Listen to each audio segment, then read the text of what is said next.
This year, I agreed to drop off and pick up my sister Amina from school, since she just started high school, and it's on the same route that I take to work.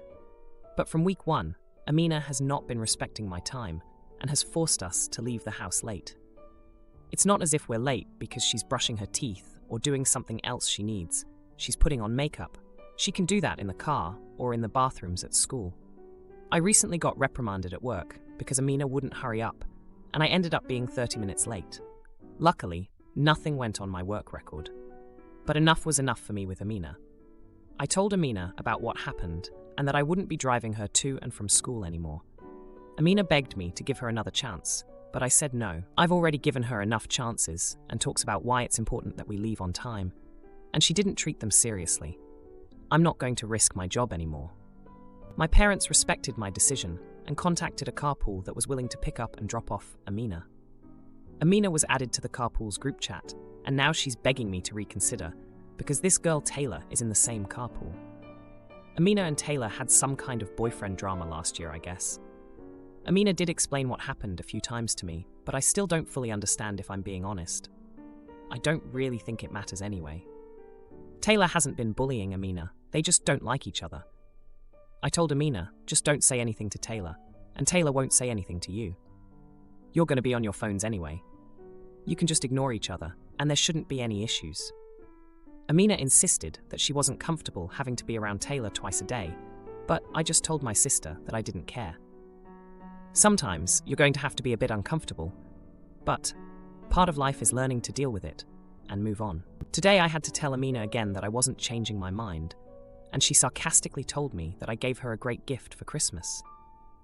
I'm wondering if I am actually being unreasonable, and don't understand how hard the original boyfriend drama was for Amina, because normally she would have just accepted no the first time. And isn't this persistent? Am I the idiot? Edit. Several people have asked for the details on why Amina and Taylor don't like each other, and if what happened between them was serious. The way Amina described it to me was really messy and complicated, so I'll just condense it as much as possible. Basically, from what I understood of it, 2 of Amina's friends liked the same boy. The boy started dating girl number 1. Girl number 2 accused girl number 1 of stealing him. A lot of other kids got involved. Amina sided with girl number 2, and Taylor sided with girl number 1, and that's why they don't like each other. I'm sure it's awkward for Amina, but it was just standard middle school drama. No bullying occurred, so I don't think it's an excuse for why Amina can't be in the same car as Taylor for an hour a day. Now, for a few comments before the update. Comment 1. Not the idiot. Amina can carpool with people she doesn't like that much. She had plenty of chances to fix the problem. Besides, I'm a boomer and we used to have to walk 3 miles to school each day, uphill each way, in the snow, which was a pretty good trick considering I grew up in San Antonio. Comment 2. Not the idiot. Amina is being the average teenager who is using emotional manipulation to get out of the consequences of her actions. She's going to be fine. She's eventually going to learn. Now for the update. Hey everyone, thanks for all the comments on my last post. Here's the update you've been waiting for. So, it's been 3 days since I told Amina I wouldn't be driving her to school anymore. I thought that would be the end of it, but boy was I wrong. The carpool situation with Taylor has turned into a full-blown nightmare. Remember how I said Amina and Taylor had some boyfriend drama? Well, it turns out it was way more serious than I thought. Amina finally broke down and told me the whole story. Taylor didn't just side with girl number 1. She went on a social media rampage against Amina, spreading rumors and lies. It got so bad that Amina had to delete her accounts for a while. I had no idea it was this intense because Amina kept it all to herself, not wanting to worry our parents or me. Now, with the carpool, Amina's anxiety has been through the roof. She's been losing sleep and her grades are slipping. I felt terrible for not taking her seriously, but I had already made my decision, and I didn't want to backtrack on my word. I told her to stick it out, hoping it would get better. But then 2 days ago, things escalated. Taylor started making snide remarks to Amina in the carpool, and Amina tried to ignore her. But when Taylor took a picture of Amina dozing off and posted it online with a nasty caption, Amina was humiliated. She showed me the post, and I was furious. It was clear that Taylor hadn't left the past behind. I confronted the carpool driver, Mrs. Henderson, who's also Taylor's neighbor. I thought she would be understanding, but she brushed it off, saying kids will be kids and that they should work it out themselves. I couldn't believe she was taking this so lightly. Yesterday, I decided to have a talk with our parents about the whole situation.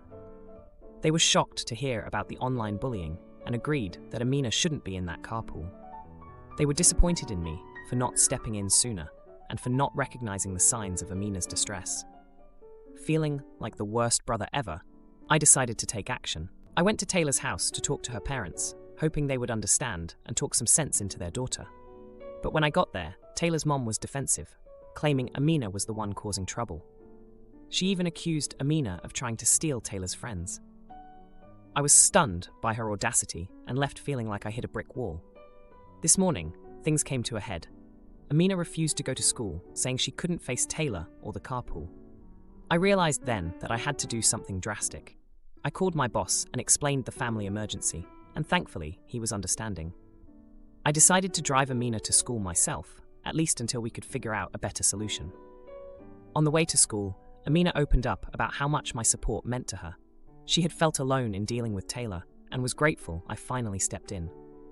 It was a bittersweet moment, knowing I should have been there for her from the start. When we arrived at school, we saw Taylor waiting by the entrance with her friends. Amina tensed up, but I told her I'd walk her in. As we approached, Taylor smirked and made a comment loud enough for us to hear, suggesting Amina needed her big brother to fight her battles. Before I could respond, one of Taylor's friends, who had been quiet until now, spoke up. She told Taylor to stop being a jerk and that what she was doing to Amina wasn't cool.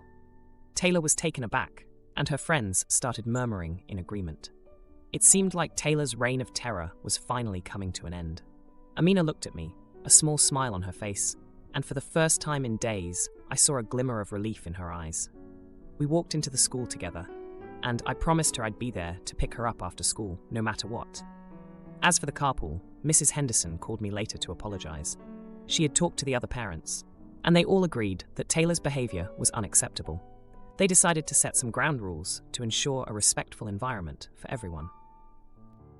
My boyfriend ate the last donut, so I went nuclear, but he just laughed. Our fight turned ugly, and now he's sleeping on the couch, regretting that bite. This is so dumb, but somehow this is one of the bigger fights we've had. I bought a poor quality donut earlier today after my boyfriend and I finished some Christmas shopping and had dinner. I bought one and we were going to share it. We frequently share food. We go to my parents' house to pick up our dog and relax a bit before going home. I'm in the bathroom and my boyfriend starts eating my donut, telling me how bad it is, stale, and that there's no cream in it. It's a Boston cream. I tell him that there's no way he's eating my donut right now, and to stop or at least save me some. He eats the whole donut. I get out of the bathroom and I'm upset. I wanted to have some donut tonight, but he's being silly and put himself in the corner in the kitchen. Pretending he's there, out of shame, I'm upset and ask him if he really ate it, and he makes a joke and says it was so bad and not worth the calories. I just wanted a donut, so I tell him that, and he should save me some. He says he apologized here, but I do not remember this. We go back into the living room, and my dad is telling me to drop it, and that I'm overreacting for no reason. My mom is telling my boyfriend to apologize, just because it obviously bothered me, and that's reason enough to apologize. My mom was kind of condescending towards him, and the vibe got tense.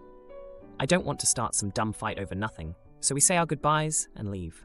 On the way home, I ask him to apologize, and he says I'm making a big deal out of nothing and hugely overreacting. I say he's gaslighting me. We're both upset.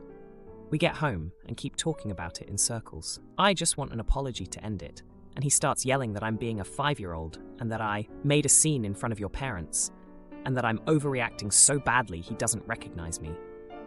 I'm mad because he's gaslighting me into thinking I'm wrong, and yelling at me for no reason, and it doesn't matter if the donut was bad or not. At least half of it was mine. Anyways, he yells my feelings are hurt and we go to separate rooms and chill out for a bit. Later, we talk about it a bit and both apologize, but maintain that we are in the right. So Reddit, who's right in this extremely dumb fight? We have both reviewed this post and agree with its facts. Him.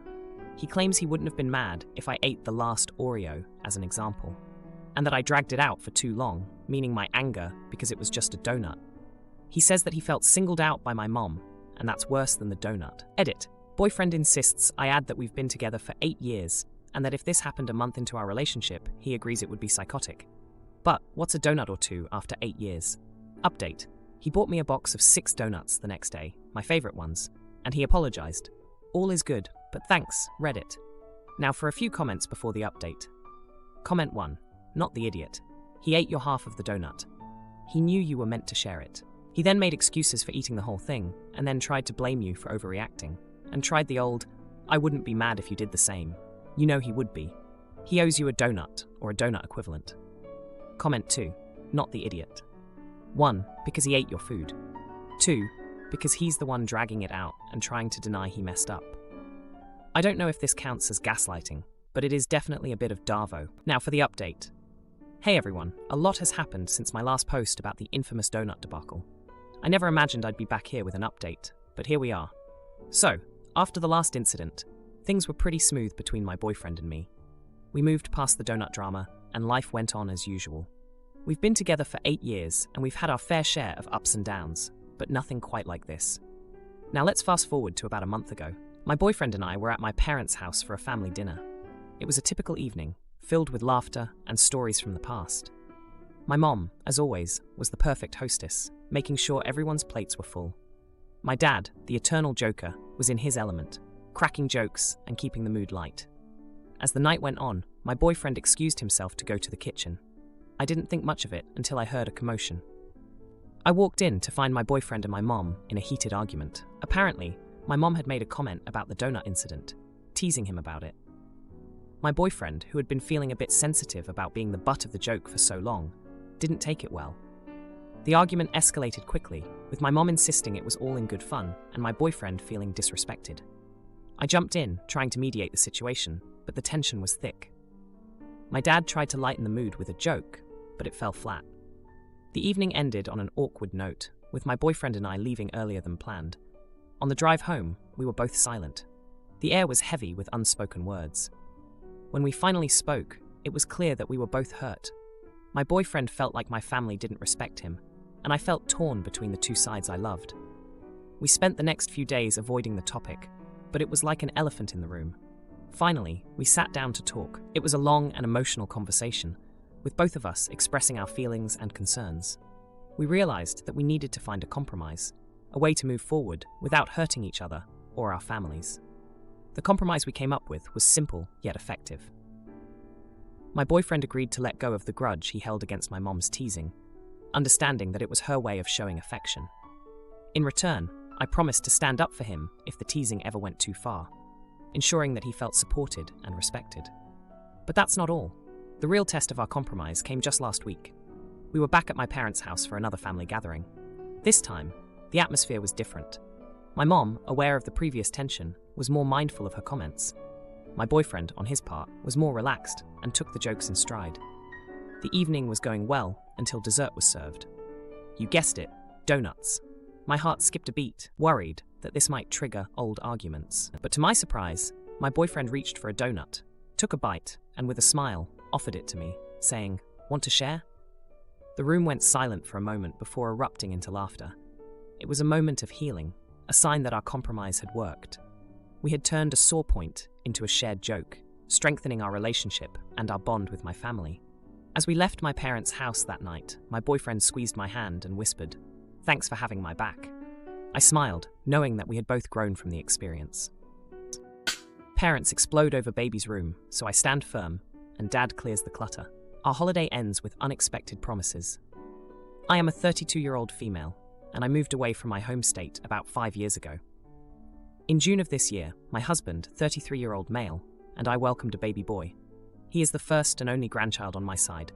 My husband and I decided to fly back to my home state to spend Christmas with my family. My parents were excited and assured us they would get the house baby ready. My parents live in a 4-bedroom house. My parents have the master, and the other 3 rooms belong to my sisters and me. But now that my folks are empty nesters, the rooms are unused except for occasional visits. They kept my sister's rooms relatively the same, but they turned my old room into my dad's office.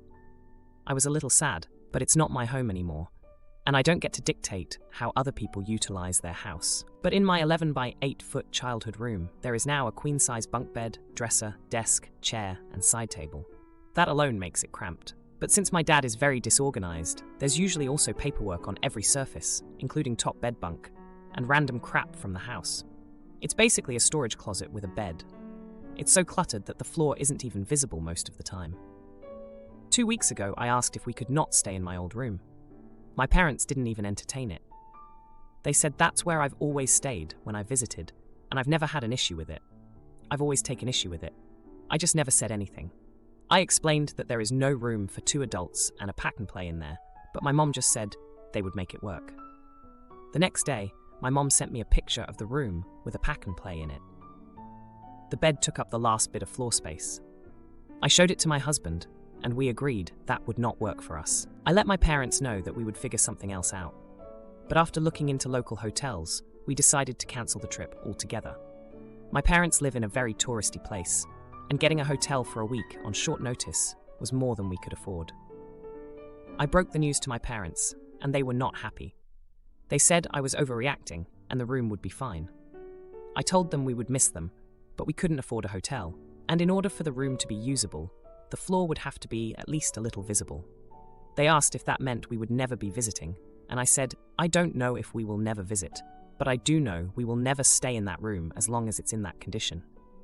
If it got decluttered, or you allowed us to stay in a different room, or if we saved up enough for a hotel, then we could visit.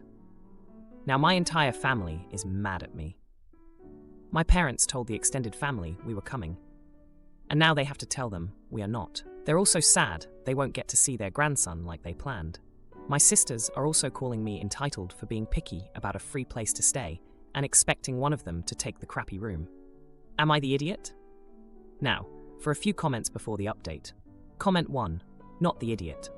After my mum had promised me the good guest bedroom when I was pregnant with baby number 2 and then went back on her word, we didn't visit for a year. The next time they did keep their promise, and we as a family of 4 got the good bedroom, while my brother with his kid and no partner got the smaller room with the crappy floor. Somehow, not visiting for a year got the message across. Maybe that will be what it takes for you too. Comment 2. Not the idiot. Them not making a sincere effort to declutter your room so it can accommodate 2 adults and an infant, or either of your sisters sucking it up and taking the crappy room, shows that they clearly aren't that excited to see their grandchild and host your small family. It really wasn't a huge ask of you, and I think you have a right to be hurt. They couldn't at least clean up a little, or offer up a different room. Now for the update. Hey everyone, thanks for all the comments on my last post. It's been a busy week, and I've got quite the update for you all. So after I told my parents we weren't coming for Christmas, things got pretty tense. My sisters were blowing up my phone, calling me selfish for not just sucking it up and staying in the cramped room. I tried to explain to them that it wasn't just about the room, but also about the safety and comfort of my baby and us as a family. They didn't seem to get it. A couple of days later, my mom called me. She sounded really upset and said she missed us and wanted to see her grandson. I felt bad, but I stood my ground. I reminded her that we just needed a little more space, and it wasn't fair to cram us into my old room that was now an office/storage unit. Now, here's where things get interesting. My dad, who's usually pretty quiet, called me the next day. He apologized for not taking our concerns seriously and said he understood why we needed more space. He told me he'd been thinking about it and decided to clear out my old room. He said he wanted to make it a proper guest room for us and the baby. I was shocked. My dad is not the type to change his mind easily, so this was a big deal. He even sent me pictures of the room with all the clutter gone, the paperwork filed away, and the bunk bed replaced with a comfortable queen bed and enough space for the pack and play. I couldn't believe it. My husband and I talked it over, and we decided to give it another shot. We booked new flights and headed to my home state. When we arrived, my parents were over the moon to see their grandson. The room was just as my dad had promised, and it actually felt like a cozy little space for our family. The first few days were great. We caught up with my parents, and they got to bond with their grandson. But then, my oldest sister came over. She was still upset about the whole situation and confronted me in front of everyone. She accused me of being dramatic and causing unnecessary drama. I was about to respond when my mom stepped in. She told my sister that family is about compromise and understanding each other's needs. She explained that they wanted us to be comfortable and that it was important for them to have us there.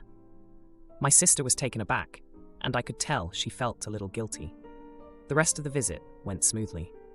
My parents made sure we had everything we needed, and my sisters eventually came around and apologized for giving me a hard time. We spent the week enjoying family time, and it was actually really nice. On the last day, my parents pulled me aside.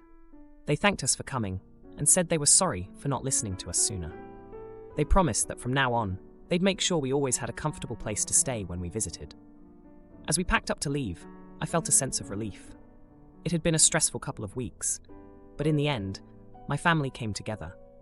We hugged my parents goodbye, and they waved us off, already making plans for the next visit. If you like this video, you'll probably like these too. Also, while you're here, please consider subscribing. It's your support that keeps this channel alive and allows me to make better and longer videos. Have a great day.